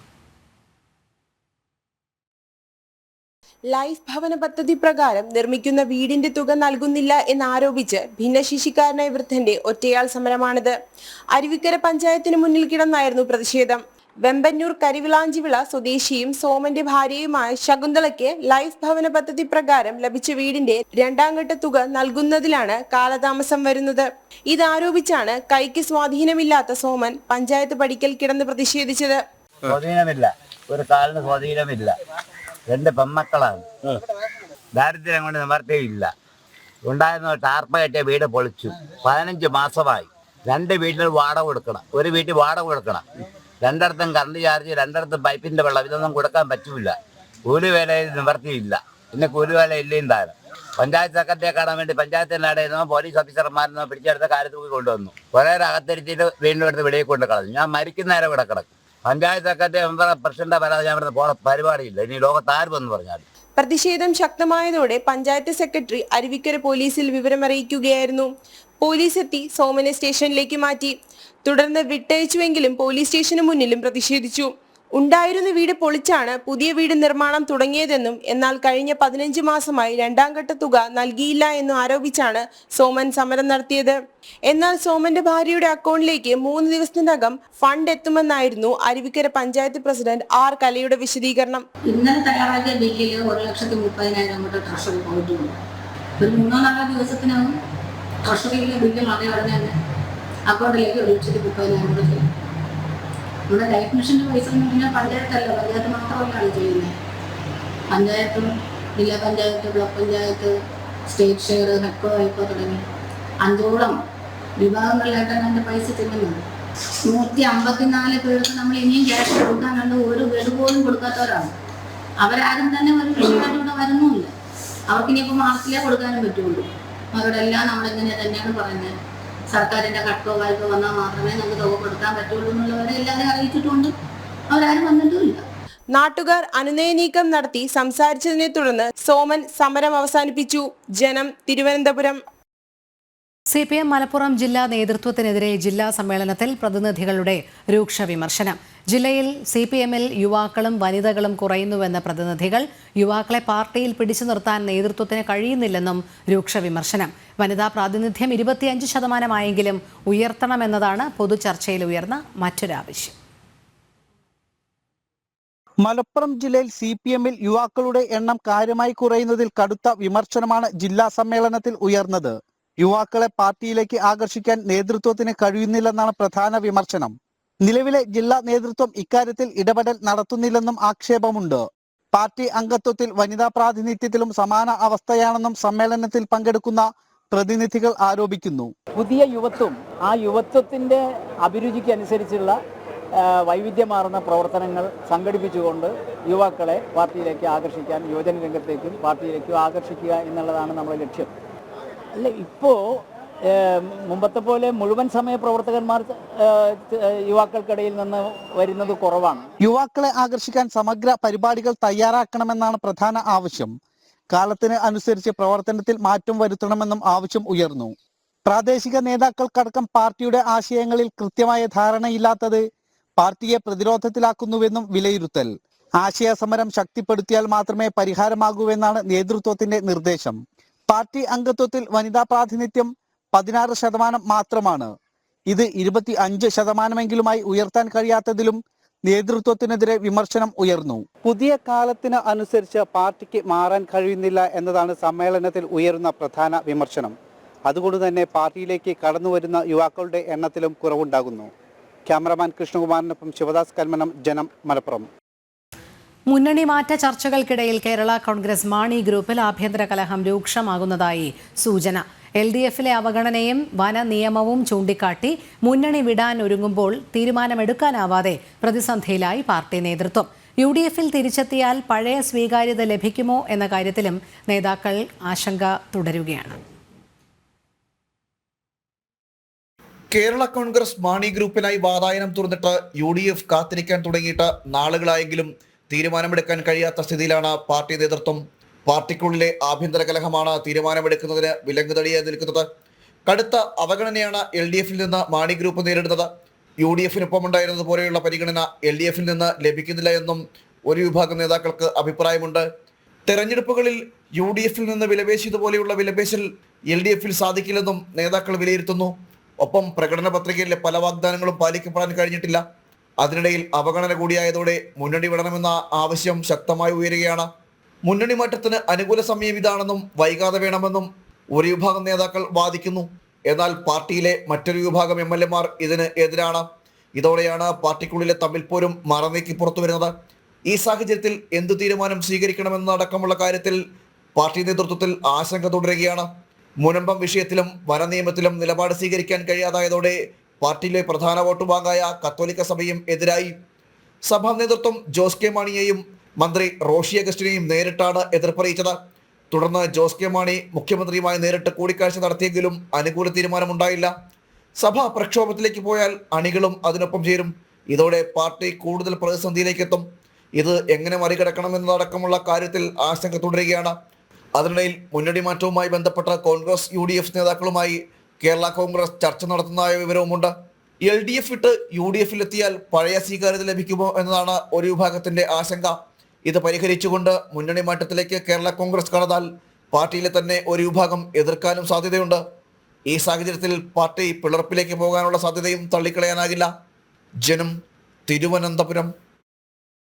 ചോദ്യപേപ്പർ ചോർത്തിയതിൽ ആരോപണ വിധേയരായ MS solutions YouTube channel CEO Muhammad ഷുഹൈബിന്റെ ബാങ്ക് അക്കൗണ്ടുകൾ മരവിപ്പിച്ചു. ക്രൈംബ്രാഞ്ചിന്റേതാണ് നടപടി. SBI, കാനറ ബാങ്ക് എന്നിവയുടെ കൊടുവള്ളി ബ്രാഞ്ചിലെ അക്കൗണ്ടുകളാണ് മരവിപ്പിച്ചത്. SBI അക്കൗണ്ടിൽ 24 ലക്ഷത്തോളം രൂപയുള്ളതായി DYSP സുനിൽകുമാർ പറഞ്ഞു. SSLC +1 ക്രിസ്മസ് പരീക്ഷാ ചോദ്യപേപ്പർ ചോർത്തിയെന്ന കേസിൽ കോഴിക്കോട് കൊടുവള്ളി ആസ്ഥാനമായി പ്രവർത്തിക്കുന്ന MS സൊല്യൂഷൻസിനെതിരെ ക്രൈംബ്രാഞ്ച് FIR രജിസ്റ്റർ ചെയ്ത് അന്വേഷണം ആരംഭിച്ചിരുന്നു. എന്നാൽ സ്ഥാപനത്തിന്റെ CEO മുഹമ്മദ് ഷുഹൈബോ മറ്റ് ജീവനക്കാരോ അന്വേഷണവുമായി സഹകരിക്കാത്ത സാഹചര്യമാണുള്ളത്. ഷുഹൈബിനും മറ്റ് 2 അധ്യാപകർക്കും ചോദ്യം ചെയ്യലിന് ഹാജരാകാൻ ആവശ്യപ്പെട്ട് ക്രൈംബ്രാഞ്ച് നോട്ടീസ് നൽകിയെങ്കിലും മൂവരും ഒളിവിൽ കഴിയുകയാണ്. ഈ ഘട്ടത്തിലാണ് അന്വേഷണ സംഘം മുഹമ്മദ് ഷുഹൈബിന്റെ പേരുള്ള കൊടുവള്ളി ബ്രാഞ്ചിലെ ബാങ്ക് അക്കൗണ്ടുകൾ മരവിപ്പിച്ചത്. SBI അക്കൗണ്ടിൽ 24 ലക്ഷത്തോളം രൂപയുള്ളതായി കോഴിക്കോട് ക്രൈംബ്രാഞ്ച് DYSP സുനിൽകുമാർ പറഞ്ഞു. ഈ അക്കൗണ്ടുകൾ വഴി നടത്തിയ ഇടപാടുകളും അന്വേഷണ സംഘം വിശദമായി പരിശോധിക്കും. അതോടൊപ്പം MS സൊല്യൂഷൻസിന്റെ പേരിൽ മറ്റു ബാങ്ക് അക്കൗണ്ടുകൾ പ്രവർത്തിക്കുന്നുണ്ടോ എന്നതുൾപ്പെടെയുള്ള കാര്യങ്ങളും അന്വേഷിക്കുമെന്നും അദ്ദേഹം പറഞ്ഞു. ജനം, കോഴിക്കോട്. സ്കൂൾ കായികമേള സമാപനത്തിലെ സംഘർഷത്തിൽ അധ്യാപകർക്കെതിരെ അച്ചടക്ക നടപടിക്കൊരുങ്ങി വിദ്യാഭ്യാസ വകുപ്പ്. പ്രതിഷേധങ്ങൾക്ക് നേതൃത്വം നൽകുന്ന അധ്യാപകർക്കെതിരെ കർശന നടപടി സ്വീകരിക്കാൻ ശുപാർശ. അന്വേഷണ കമ്മീഷന്റെ കണ്ടെത്തലിന്റെ അടിസ്ഥാനത്തിലാണ് വിദ്യാഭ്യാസ വകുപ്പിന്റെ ശുപാർശ. മലപ്പുറം നാവാമുകുന്ദ സ്കൂളിനെയും എറണാകുളം മാർബേസിൽസിനെയും പേരെടുത്ത് പറഞ്ഞാണ് അച്ചടക്ക നടപടിക്ക് ശുപാർശ. ഇവരെ വരും മത്സരങ്ങളിൽ നിന്ന് വിലക്കുവാനും നീക്കമുണ്ട്. പ്രതിഷേധങ്ങൾക്ക് നേതൃത്വം നൽകുന്ന അധ്യാപകർക്കെതിരെ കർശന നടപടി സ്വീകരിക്കുവാനും അന്വേഷണ കമ്മീഷന്റെ കണ്ടെത്തലിന്റെ അടിസ്ഥാനത്തിൽ നടപടി സ്വീകരിക്കുവാനും പൊതുവിദ്യാഭ്യാസ ഡയറക്ടർക്ക് നിർദ്ദേശം നൽകിയിട്ടുണ്ട്. നാവാമുകുന്ദ സ്കൂളിലെ 3 മാർബേസിൽസിലെ 2 അധ്യാപകർക്കെതിരെ നടപടി സ്വീകരിക്കാനാണ് ശുപാർശ. നവംബറിൽ നടന്ന സംസ്ഥാന സ്കൂൾ കായികമേളയുടെ സമാപന ചടങ്ങിൽ പോയിന്റ് തർക്കത്തെ ചൊല്ലി വിദ്യാർത്ഥികളും പോലീസുമായി സംഘർഷമുണ്ടായിരുന്നു. ഇതിന്റെ പശ്ചാത്തലത്തിലാണ് സർക്കാർ നടപടിക്കൊരുങ്ങുന്നത്. 2ഉം 3ഉം സ്ഥാനത്ത് വന്ന സ്കൂളിനെ തഴഞ്ഞ് മറ്റൊരു സ്കൂളിന് ട്രോഫി നൽകിയെന്നാരോപിച്ചാണ് വിദ്യാർത്ഥികൾ സമാപന ചടങ്ങിൽ രംഗത്തെത്തിയത്. അതേസമയം സർക്കാർ ശുപാർശയിൽ വിമർശനങ്ങളും ഉയരുന്നുണ്ട്. ജനം, തിരുവനന്തപുരം. സംസ്ഥാനത്ത് സ്കൂൾ വിദ്യാഭ്യാസ നിലവാരം തകർത്ത് സർക്കാർ. ഇംഗ്ലീഷ് അധ്യാപക തസ്തികകൾ ഒഴിഞ്ഞുകിടക്കുമ്പോൾ താൽക്കാലിക ഒഴിവുകൾ സൃഷ്ടിച്ച് സ്ഥിരം നിയമനങ്ങൾ അട്ടിമറിക്കുകയാണ് സർക്കാർ. പല സ്കൂളുകളിലും ഇംഗ്ലീഷ് പഠിപ്പിക്കുന്നത് കണക്ക് ടീച്ചർമാരാണ്. എല്ലാ ജില്ലകളിലും നടന്നത് വിരലിൽ എണ്ണാവുന്ന നിയമനങ്ങൾ മാത്രം. HST ഇംഗ്ലീഷ് അധ്യാപക തസ്തികകളിലേക്കുള്ള നിയമനം മറ്റു വിഷയങ്ങളിലുള്ള അധ്യാപക നിയമനങ്ങളെക്കാൾ വളരെ കുറവാണ്. ഡിസംബർ 31 വരെയുള്ള കണക്കുകളിൽ ഇംഗ്ലീഷ് വിഭാഗത്തിൽ 170 നിയമന ഉത്തരവുകളാണ് നൽകിയത്. എന്നാൽ ഫിസിക്കൽ സയൻസ് വിഭാഗത്തിൽ 975 നിയമനങ്ങളും മലയാളത്തിൽ 480 നിയമനങ്ങളും മാത്സിൽ 476 നിയമന ഉത്തരവുകളുമുണ്ട്. എറണാകുളത്ത് ഇംഗ്ലീഷ് അധ്യാപക തസ്തികയിലേക്ക് ഈ വർഷം ആരെയും നിയമിച്ചിട്ടില്ല. ആലപ്പുഴ 4, പത്തനംതിട്ട 1, കോട്ടയം 1, ഇടുക്കി 1, തൃശൂർ, കോഴിക്കോട് എന്നിവിടങ്ങളിൽ 5 വീതവും PSC നിയമനങ്ങളാണുള്ളത്. 600-ലധികം സ്കൂളുകളിൽ ഇംഗ്ലീഷ് അധ്യാപക നിയമനങ്ങൾ നടന്നിട്ടില്ല. അത് താൽക്കാലികമായിട്ട് ആളുകൾ വെച്ചിരിക്കുകയാണ്. നമ്മൾ ആ വേക്കൻസി കിട്ടിയാൽ പോലും അടുത്തൊരു അഡ്വൈസിൽ നമുക്ക് ഒരുപക്ഷെ നമുക്ക് ലഭിക്കാം. പക്ഷേ ഇനി 1.5 വർഷം കൂടിയാണ് അതിന് ഈ ലിസ്റ്റിന് കാലാവധി നീണ്ടിട്ടുള്ളൂ. അപ്പോൾ നമ്മൾ ഓരോ വർഷവും നമ്മളിങ്ങനെ ഇനി ഈ ഇയർ കിട്ടും, 2025 ആയി, ഇപ്പോൾ ഈ വർഷം കിട്ടും എന്നുള്ളൊരു പ്രതീക്ഷ. ഓരോ ഇയർ കഴിയുമ്പോൾ നമ്മൾ ഫസ്റ്റ് നമ്മളൊരു പ്രാർത്ഥനയെ പോലും നമുക്കൊരു ജോലി കിട്ടണേ എന്നാണ് നമ്മൾ ആദ്യത്തെ പ്രാർത്ഥന. അപ്പോൾ ഈ വർഷവും ഈ ദിവസം ഞാൻ അത് തന്നെയാണ് പ്രാർത്ഥിക്കുന്നത്. കാരണം 2025 എങ്കിലും ഒരു പെർമനന്റ് ജോലി ലഭിക്കണേ എന്നുള്ളത്.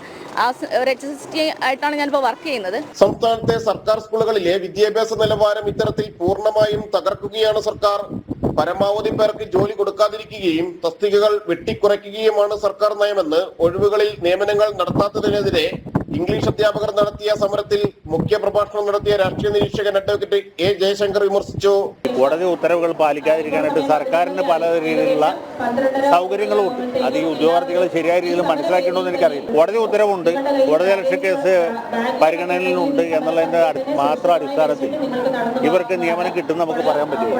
കാരണം അതിന്റെ സാഹചര്യങ്ങൾ അങ്ങനെയാണ്. നീതിന്യായ രംഗത്ത് ഇതുപോലുള്ള കേസുകൾ നടത്തുമ്പോൾ നമുക്കറിയാം സർക്കാർ ഭാഗത്തുനിന്ന് യഥാർത്ഥ പ്രശ്നം എന്ന് വെച്ചാൽ പണമില്ല എന്നുള്ളതാണ് പുതിയ നിയമനങ്ങൾ നടത്താനായിട്ട്. അതുകൊണ്ടാണ് സർക്കാർ ഇത് നീട്ടിക്കൊണ്ടുപോകുന്നത്. ഒരു കാര്യം. രണ്ടാമത് ഇംഗ്ലീഷ് പഠിപ്പിക്കാൻ ഇംഗ്ലീഷ് അധ്യാപകർ തന്നെ വേണം, ഇംഗ്ലീഷ് അറിയുന്നവർ തന്നെ വേണം എന്നുള്ള കാര്യം നമ്മുടെ സെക്രട്ടേറിയറ്റിൽ ഇരിക്കുന്ന ദുരന്തരന്മാർക്ക് ദൂരം മനസ്സിലായി. കേരളത്തിലെ എല്ലാ ഹൈസ്കൂളുകളിലും 2 ആഴ്ചക്കുള്ളിൽ ഇംഗ്ലീഷ് അധ്യാപകരെ നിയമിക്കണമെന്ന് 2024 മാർച്ചിൽ ഹൈക്കോടതി ഉത്തരവിട്ടിരുന്നു. എന്നാൽ കോടതി ഉത്തരവുകളും സർക്കാർ മുഖവിലയ്ക്കെടുക്കുന്നില്ല. ജനം, കൊച്ചി.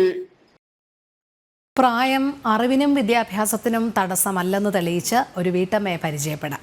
ആലപ്പുഴ പുന്നപ്ര സ്വദേശിനി പത്മിനിയാണ് 10ാം ക്ലാസ് തുല്യതാ പരീക്ഷയിൽ മികച്ച വിജയം കരസ്ഥമാക്കിയ ആ വീട്ടമ്മ. A+ അടക്കം നേടിയാണ് 64-കാരിയായ പത്മിനി തുല്യതാ പരീക്ഷയിൽ മികച്ച വിജയം നേടിയത്. പുന്നപ്ര സ്വദേശി പത്മിനി 6ാം ക്ലാസ്സിൽ പഠനം നിർത്തി. അന്ന് പഠിക്കാൻ വലിയ താല്പര്യമൊന്നും ഉണ്ടായിരുന്നില്ല. പിന്നീട് വിവാഹിതയായി 2 മക്കളുടെ അമ്മയായി. മക്കൾ ഉന്നത വിദ്യാഭ്യാസം നേടി വീട്ടിൽ നിന്ന് പോയതോടെയാണ് പത്മിനിക്ക് വീണ്ടും പഠിക്കണമെന്ന് തോന്നി തുടങ്ങിയത്. അതിന് കാരണവുമുണ്ട്. ആഗ്രഹം തോന്നാൻ കാരണം നമ്മൾ ഈ ബാങ്കിലും ഒക്കെ പോകുമ്പോഴത്തേക്കും ATMയിൽ മക്കൾ പൈസയൊക്കെ അയച്ചു തരുമ്പോൾ എടുക്കാൻ പോകുമ്പോഴൊക്കെ ഒത്തിരി ബുദ്ധിമുട്ടാണ്. നമ്മളിങ്ങനെ പുറംതിരിഞ്ഞ് നിൽക്കുമായിരുന്നു, ഇതെങ്ങനെയാണ്. പിന്നെ ആരെങ്കിലും നമുക്ക് പരിചയമുള്ളവർ വരെ നമ്മൾ നോക്കിയിരിക്കുമായിരുന്നു. അങ്ങനെ ഒരു ഒത്തിരി ബുദ്ധിമുട്ടുകളുണ്ട്. വിദ്യാഭ്യാസം ഇല്ലാത്തതിൻ്റെത് നമ്മൾ എത്ര വരെ പഠിച്ചെന്ന് പറയുമ്പോൾ 6 വരെ പഠിച്ചെന്ന് പറയാൻ നാണക്കേടായിരുന്നു, ഒരു ബുദ്ധിമുട്ടായിരുന്നു. പക്ഷെ അതെല്ലാം കഴിഞ്ഞപ്പോഴാണ് ഞങ്ങളുടെ അയൽക്കൂട്ടം വഴി ഇങ്ങനെ 10ാം പിന്നെ അവിടെ അയൽക്കൂട്ടം വഴി സാക്ഷരതയുടെ ഇതിൽ പഠിക്കുന്നുണ്ട്, ആർക്കെങ്കിലും ആഗ്രഹമുള്ളവർ ചേരാൻ പറഞ്ഞു. ഞാൻ പെട്ടെന്ന് തന്നെ ചാടിക്കയറി പേര് കൊടുത്ത് അത് കഴിഞ്ഞപ്പോഴത്തേക്കും 7ാം ക്ലാസ് മുതൽ KK കുഞ്ചുപിള്ള സ്കൂളിൽ അമ്പലപ്പുഴയിൽ ഞങ്ങൾ പഠിച്ച് അത് അന്ന് ഞങ്ങൾക്ക് 28 പിള്ളേരുണ്ടായിരുന്നു. 28 പേരുണ്ടായിരുന്നു. അതിന് നല്ല വിജയത്തോട് 10 മാസത്തെ കോഴ്സാണ്. പിന്നെ ഗവൺമെൻറ് അവധിക്കും എല്ലാ ഞായറാഴ്ച ഞങ്ങൾക്ക് ക്ലാസ് ഉണ്ടായിരുന്നു. പിന്നെ അവിടെയുള്ള അധ്യാപകരെന്ന് പറഞ്ഞാൽ നമുക്കൊന്നും പറയാൻ പറ്റാത്തവർ നന്നായിട്ട് ഞങ്ങളെ കെയർ ചെയ്യുമായിരുന്നു.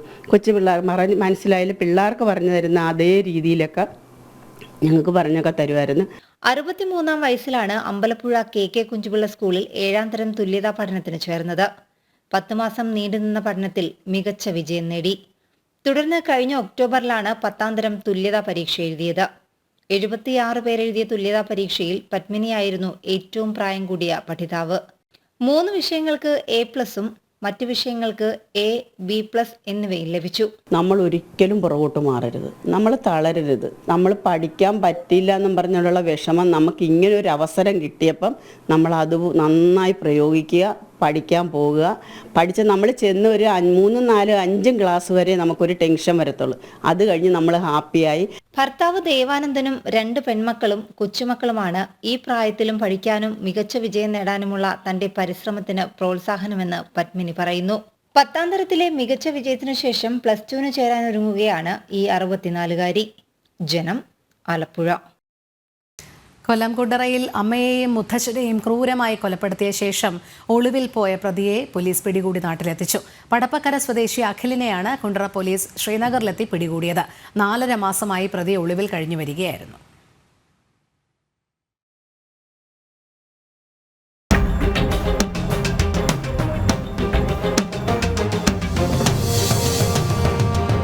പടപ്പക്കര സ്വദേശികളായ പുഷ്പലതയെയും ആന്റണിയെയും കൊലപ്പെടുത്തിയ പ്രതി അഖിലിനെയാണ് മാസങ്ങൾക്കൊടുവിൽ പോലീസ് അറസ്റ്റ് ചെയ്തത്. കഴിഞ്ഞ ഓഗസ്റ്റ് 16-ാം തീയതിയാണ് അഖിൽ തന്റെ അമ്മയെയും മുത്തച്ഛനെയും ക്രൂരമായി കൊലപ്പെടുത്തിയത്. ലഹരിക്കടിമയായിരുന്ന അഖിൽ അമ്മയോട് പണം ആവശ്യപ്പെടുകയും പണം നൽകാത്തതിനെ തുടർന്ന് തർക്കമുണ്ടാകുകയും ചെയ്തു. പിന്നീട് പുഷ്പലതയെ തലക്കടിച്ചും ശ്വാസം മുട്ടിച്ചും അഖിൽ കൊലപ്പെടുത്തുകയായിരുന്നു. തുടർന്ന് മുത്തച്ഛനെയും ക്രൂരമായി പരിക്കേൽപ്പിച്ചു. ഗുരുതര പരിക്കേറ്റ ആന്റണി ചികിത്സയിലിരിക്കെയാണ് മരിച്ചത്. സംഭവത്തിന് ശേഷം അഖിൽ ഒളിവിൽ പോകുകയായിരുന്നു. കയ്യിലുണ്ടായിരുന്ന അമ്മയുടെ ഫോൺ വിറ്റു. സ്വന്തം ഫോണും സിമ്മും ഉപേക്ഷിച്ചു. മുമ്പ് പലതവണ ഇന്ത്യയിലുടനീളം യാത്ര ചെയ്തിട്ടുള്ള അഖിലിന് പല സ്ഥലങ്ങളും പരിചിതമായിരുന്നു. ആദ്യം പോയത് ഡൽഹിയിലേക്കാണ്. അമ്മയുടെ ATM കാർഡ് ഉപയോഗിച്ച് അവിടെ നിന്ന് പണം പിൻവലിച്ചിരുന്നു. അങ്ങനെയാണ് അഖിൽ ഡൽഹിയിലെത്തിയെന്ന് പോലീസ് മനസ്സിലാക്കിയത്. എന്നാൽ അവിടെ അന്വേഷിച്ചെങ്കിലും അഖിലിനെ കണ്ടെത്താനായില്ല. പിന്നീടാണ് പ്രതി ശ്രീനഗറിലുണ്ടെന്ന് ഒരു മലയാളി വഴി പോലീസിന് വിവരം ലഭിക്കുന്നത്. തുടർന്ന് കുണ്ടറ CI അനിൽകുമാറിന്റെ നേതൃത്വത്തിൽ ഒരു സംഘം പുറപ്പെട്ടു. ശ്രീനഗറിലെ ഒരു വീട്ടിൽ ജോലിക്കാരനായി നിൽക്കുകയായിരുന്ന പ്രതിയെ പോലീസ് കസ്റ്റഡിയിലെടുത്തു. ശ്രീനഗറിലെ നടപടിക്രമങ്ങൾക്ക് ശേഷം ഡൽഹിയിലെത്തി വിമാനമാർഗമാണ് പ്രതിയെ കേരളത്തിലേക്ക് എത്തിച്ചത്. അറസ്റ്റിലാകുമ്പോഴും പ്രതിക്ക് സ്വന്തം അമ്മയെയും മുത്തച്ഛനെയും കൊലപ്പെടുത്തിയതിൽ ഒരു പശ്ചാത്താപവും ഉണ്ടായിരുന്നില്ല. കുണ്ടറ സ്റ്റേഷനിലെത്തിച്ച പ്രതിയെ മറ്റു നടപടികൾക്ക് ശേഷം കോടതിയിൽ ഹാജരാക്കി റിമാൻഡ് ചെയ്യും. ദിവസങ്ങൾക്കുള്ളിൽ കസ്റ്റഡിയിൽ വാങ്ങി തെളിവെടുപ്പ് പൂർത്തിയാക്കുമെന്നും പോലീസ് അറിയിച്ചു. ജനം, കൊല്ലം. ഇടുക്കി അയ്യപ്പൻകോവിൽ തൂക്കുപാലത്തിന് സമീപം കട്ടപ്പന ബ്ലോക്ക് പഞ്ചായത്ത് നിർമ്മിച്ച ശൗചാലയം കയ്യേറ്റ ഭൂമിയിലാണെന്ന വാദവുമായി ഡാം സുരക്ഷാ അതോറിറ്റി. സ്വകാര്യ വ്യക്തി സൗജന്യമായി നൽകിയ സ്ഥലത്താണ് ശൗചാലയം നിർമ്മിച്ചത്. വൈദ്യുതി കണക്ഷനായി ബ്ലോക്ക് പഞ്ചായത്ത് KSEBയെ സമീപിച്ചപ്പോഴാണ് കയ്യേറ്റ ഭൂമിയിലാണ് നിർമ്മാണ പ്രവർത്തനമെന്നും കണക്ഷൻ നൽകരുതെന്നും കാണിച്ച് ഡാം സേഫ്റ്റി വിഭാഗം കത്ത് നൽകിയത്. ദിനംപ്രതി നൂറുകണക്കിന് സഞ്ചാരികൾ എത്തുന്ന ഇടുക്കി ജില്ലയിലെ പ്രധാന വിനോദസഞ്ചാര കേന്ദ്രങ്ങളിലൊന്നാണ് അയ്യപ്പൻകോവിൽ തൂക്കുപാലം. ഇവിടെ എത്തിയിരുന്ന സഞ്ചാരികളെ ഏറ്റവും കൂടുതൽ അലട്ടിയിരുന്നത് അടിസ്ഥാന സൗകര്യ വികസനങ്ങളുടെ അഭാവമായിരുന്നു. പ്രാഥമിക ആവശ്യങ്ങൾ പോലും നിറവേറ്റാൻ സൗകര്യമില്ലാതിരുന്നയിടത്ത് സ്വകാര്യ വ്യക്തി സൗജന്യമായി വിട്ടു നൽകിയ സ്ഥലത്താണ് ബ്ലോക്ക് പഞ്ചായത്ത് ശൗചാലയം നിർമ്മിച്ചത്. ഇടുക്കി ജലവൈദ്യുതി പദ്ധതിയുടെ പരമാവധി ജലനിരപ്പിൽ നിന്നും 15 മീറ്റർ ദൂരപരിധി കഴിഞ്ഞാണ് ഈ സ്ഥലം.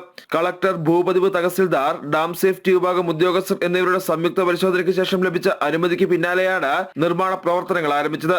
നിർമ്മാണം ആരംഭിച്ച സമയത്ത് തടസ്സവാദങ്ങൾ ഉന്നയിക്കാതിരുന്ന ഡാം സേഫ്റ്റി വിഭാഗം നിർമ്മാണം പൂർത്തീകരിച്ചതിന് പിന്നാലെയാണ് കയ്യേറ്റമെന്ന ആരോപണവുമായി രംഗത്തെത്തിയിരിക്കുന്നത്. ഡാം സേഫ്റ്റി അതോറിറ്റിയുടെ ജില്ലാ ചെയർമാൻ കൂടിയായ കളക്ടറെ മറികടന്ന് പവർ സെക്രട്ടറിയാണ് ജലസംഭരണി കയ്യേറിയാണ് നിർമ്മാണ പ്രവർത്തനമെന്ന് കാണിച്ച് റിപ്പോർട്ട് നൽകിയിരിക്കുന്നത്. വൈദ്യുതി കണക്ഷൻ എടുക്കാൻ അപേക്ഷ നൽകിയ സമയത്താണ് ഡാം സുരക്ഷാ വിഭാഗം കത്ത് നൽകിയ വിവരം ബ്ലോക്ക് പഞ്ചായത്തും അറിഞ്ഞത്. പണ്ട് കരാറുകാരൻ ടെൻഡർ ഏറ്റെടുക്കുകയും പൂർണ്ണമായിട്ടും പണികളെല്ലാം പൂർത്തീകരിക്കുകയും ചെയ്തിട്ടുള്ളതാണ്.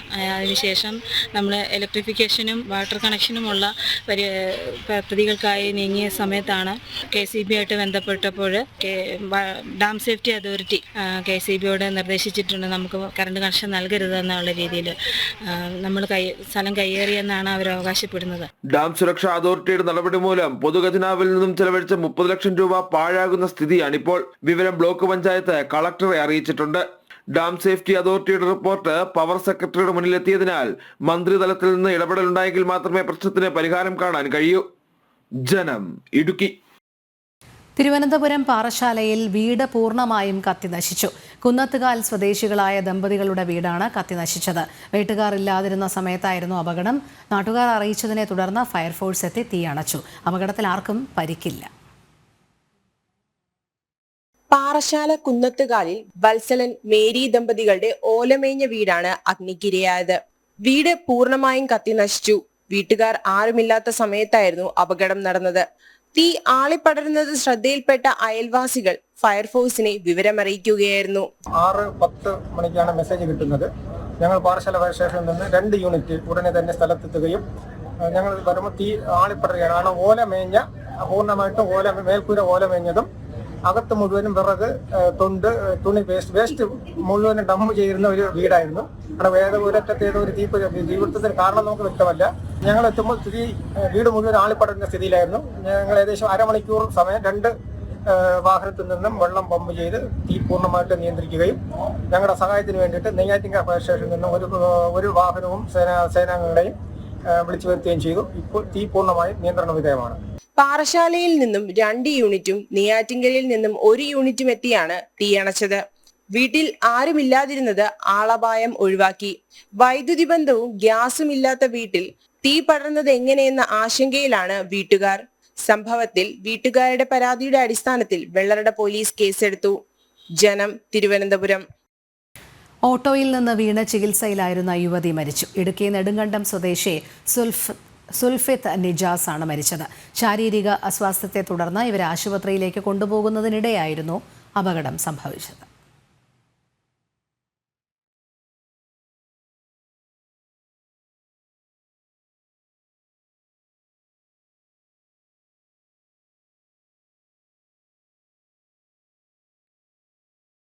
കലാകേരളം ഉണരുന്നു.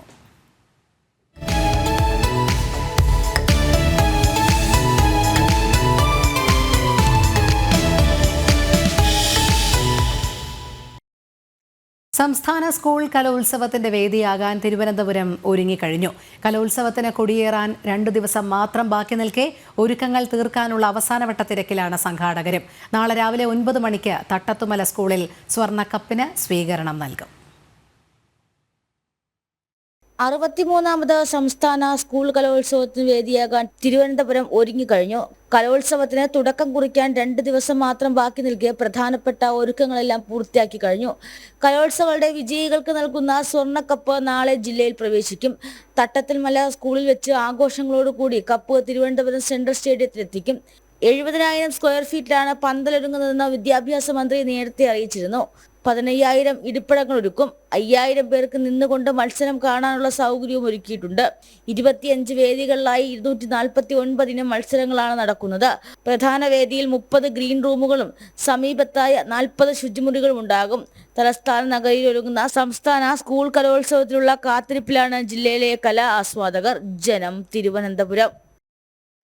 വിനോദസഞ്ചാരികൾക്ക് ഏറെ പ്രിയപ്പെട്ട സ്ഥലമായി മാറിയിരിക്കുകയാണ് കശ്മീർ. മുൻപ് വെടിയൊച്ചകളും ഭീകരതയും നിറഞ്ഞ കശ്മീർ ഇന്ന് ഏതൊരു വ്യക്തിയുടെയും ഇഷ്ടസ്ഥലമാണ്. സങ്കല്പത്തിൽ തന്നെ ആഹ്ലാദവും അതിലേറെ ആകാംക്ഷയും നിറയ്ക്കുന്നതാണ് കശ്മീരിലെ ഓരോ കാഴ്ചയും.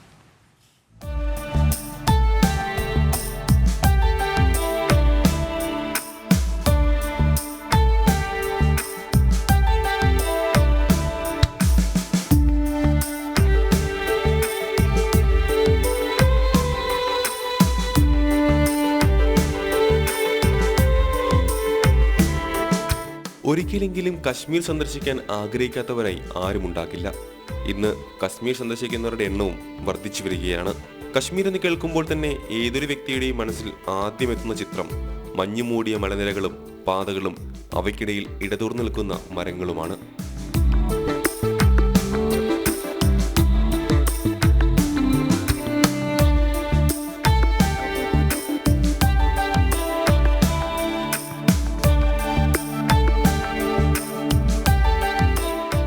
മഞ്ഞണിഞ്ഞ താഴ്വരകളും മലനിരകളും ആദ്യമായി കാണുന്നവരുടെ മനസ്സിൽ സ്വർഗതുല്യമായ അനുഭവമാണ് ഉണർത്തുന്നത്.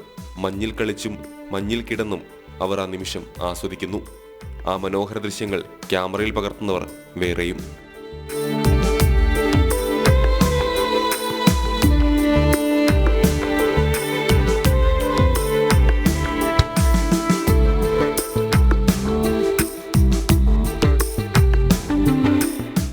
വളർന്നു നിൽക്കുന്ന പൈൻമരങ്ങളും തടിയിൽ നിർമ്മിച്ച വീടുകളും മലനിരകളുമെല്ലാം മഞ്ഞിൽ മൂടപ്പെട്ടിരിക്കുന്നു. ഓരോ മഞ്ഞുകാലവും പുതു അനുഭവങ്ങളാണ് കാഴ്ചക്കാർക്ക് സമ്മാനിക്കുന്നത്.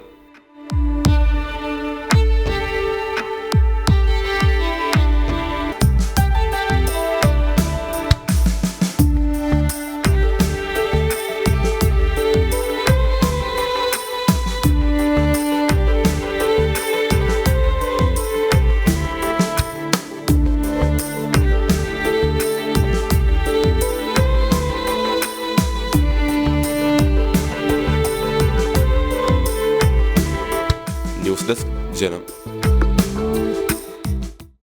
കലാഭവൻ മണി സേവന സമിതിയുടെ മാധ്യമ പുരസ്കാരങ്ങൾ സമ്മാനിച്ചു. മികച്ച കാർഷിക പരിപാടിക്കുള്ള പുരസ്കാരം ജനം ടിവിയുടെ കാർഷിക പരിപാടിയായ നാട്ടുവരമ്പിന് ലഭിച്ചു.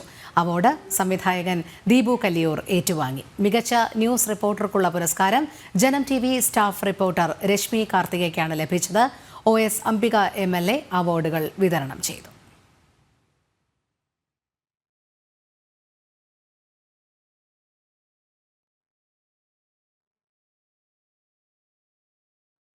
ഉച്ചവാർത്ത പൂർണ്ണമാകുന്നു. അടുത്ത ബുള്ളറ്റിൻ അല്പസമയത്തിനകം. നമസ്തേ.